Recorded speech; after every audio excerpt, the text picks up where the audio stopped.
La recta final del juicio es de infarto. Se acumula el cansancio de un mes de sesiones, con mucha presión mediática, con mucha presión dentro de la sala por la propia dirección del jurado, por parte de la magistrada presidenta. Es un final de vértigo. No voy a declarar. ¿Usted se esperaba que Miguel no declarara? 3 días después de que el jurado recibiera las instrucciones de la magistrada y tras muchas y largas horas deliberando, se hace público el veredicto. Los jurados encontramos al acusado Miguel López Pérez no culpable de asesinato.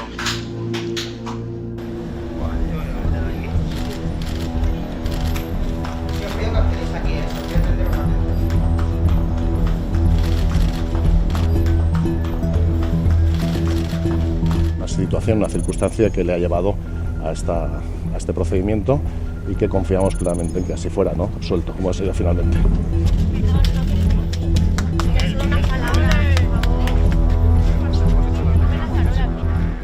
Este podría ser el final de la historia si no fuera por lo que ocurrió solo unas pocas horas antes, porque este no fue el primer veredicto que emitió el jurado, sino el segundo. ¿Qué pasó entonces con ese primero? Y lo más importante, ¿también declaraba Miguel López inocente?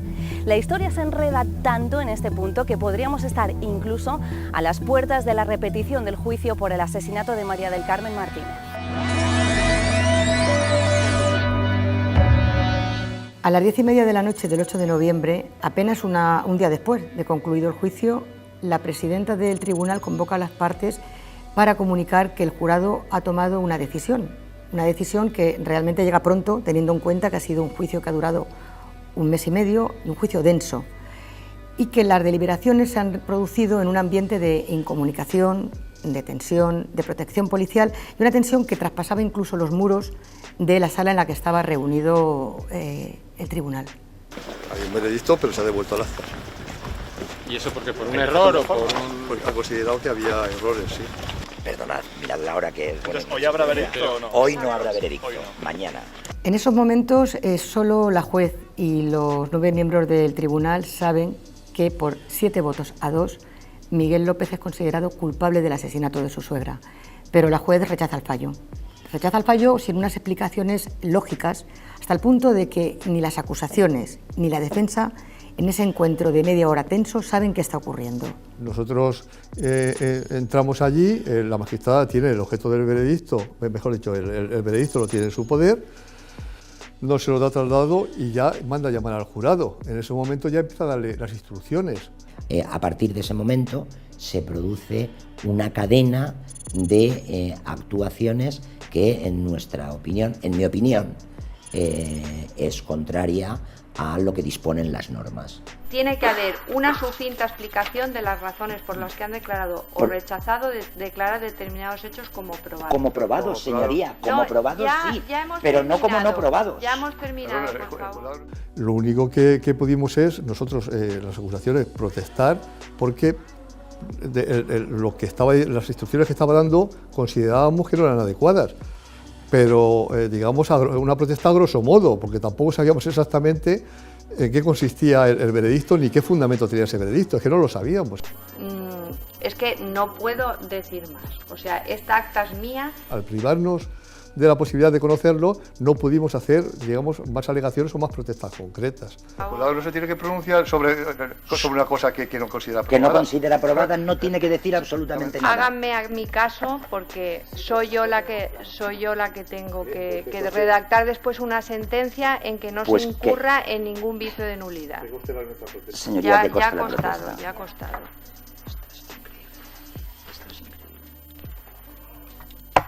Nunca antes se había devuelto un acta sin dar traslado a las partes, pero lo que es más grave todavía, ese documento de inmenso valor desaparece días después, incluso acaba siendo destruido. No hay precedentes de un hecho similar en la historia judicial, motivos por los que las partes han presentado un recurso para la repetición del juicio. Planteamos la vulneración de derechos fundamentales, en concreto del derecho a la tutela judicial efectiva. Lo malo por lo que se nos causa indefensión y por lo que no se va a poder saber en realidad si la actuación de la magistrada fue o no correcta, es que no lo vamos a poder saber. Acaba desnaturalizando el proceso. la recta final del proceso judicial. El abogado de Miguel López, Javier Sánchez Vera, opta por el silencio. Cuando le pedimos su versión de lo que ocurrió aquella noche, nos remite al escrito con el que responde a la petición de que se repita el juicio por parte de las acusaciones. Fueron las partes acusadoras quienes omitieron que querían ver el acta que se devolvía o que quisieran realizar adiciones o enmiendas. Guardaron silencio en la audiencia y ahora, después de dictada la sentencia y advertido el tenor de la misma, es decir, que es absolutoria, impostadamente pretenden la nulidad de lo actuado. En un largo escrito, el abogado rechaza una a una todas las cuestiones que plantean las acusaciones, la pública y la particular. Entre ellas la que sería la piedra angular del proceso, que son las instrucciones supuestamente parciales que la magistrada da a los jurados. La magistratura tiene un compartimento ejemplar explicando al jurado cómo debe interpretar los hechos que se han relatado durante el procedimiento. Y por lo tanto, ante un procedimiento tan complicado, era muy difícil con un jurado popular establecer esos criterios. La presidenta indicó a los jurados que motivasen, lo cual, y esto es fundamental, afecta a todas las partes por igual, no solo a las acusaciones como pretenden, y nunca puede ser vulnerador de derecho fundamental alguno. La necesidad de una mínima motivación, que era lo que la magistrada estaba reclamando y que fundamentó en sus instrucciones, era ineludible. Tras 30 horas de incomunicación, un jurado retirado por crisis de ansiedad, un relevo y, por lo tanto, con una nueva composición de ese jurado, sus 9 miembros deciden que fue un desconocido quien asesinó a María del Carmen Martínez en un oscuro lavadero un 9 de diciembre de 2016. Los jurados encontramos al acusado Miguel López Pérez no culpable del de asesinato. 3 votos culpable, 6 votos no culpable.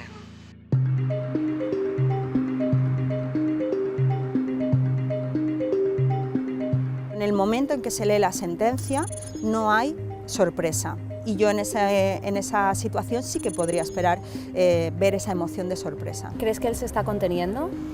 Es posible, lo que pasa es que la sorpresa yo no decido tenerla o no. En este caso, nada en su comportamiento no verbal nos indica que esté sorprendido. Si ha tomado algún tipo de tranquilizante, esto no lo vamos a ver. Porque tarda más en procesar y la reacción es más suave. Pero normal no parece que no tenga ningún tipo de sorpresa al librarse 24 años de prisión. Normal no es. Normal no es. El comportamiento de Miguel López durante todo el juicio es frío, está como ausente. Y eso pese a que durante horas y durante sesiones está escuchando testimonios y detalles de cómo supuestamente acabó con la vida de su suegra. Pero ese carácter hierático se rompe con un testimonio. 2 tiros en la cara, uno a la altura de la sien izquierda y el otro a la altura del pómulo. Ahí sí que vemos, justo en ese momento en el que dice 2 tiros, sí que vemos una expresión facial que se llama expresión parcial sutil de asco, seguida de una expresión parcial sutil de desprecio. ¿El por qué se produce? Puesto que no hay verbalización en ese momento por parte de Miguel López, yo no puedo saber por qué, porque no le puedo leer la mente, pero que está esa emoción, sí, y que está de forma intensa, también. Hay una activación en ese momento de esa emoción producida por una activación de imagen. Si esa imagen es real o esa imagen es algo que está imaginando, no lo podremos saber.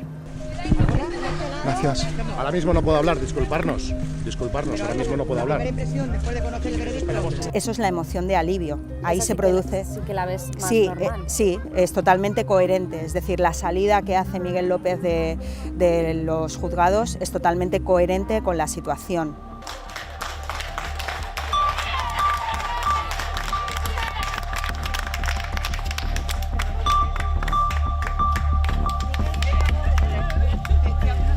Y finalmente se ha descubierto la realidad de la situación, que no se puede condenar en un Estado de Derecho a una persona sin pruebas.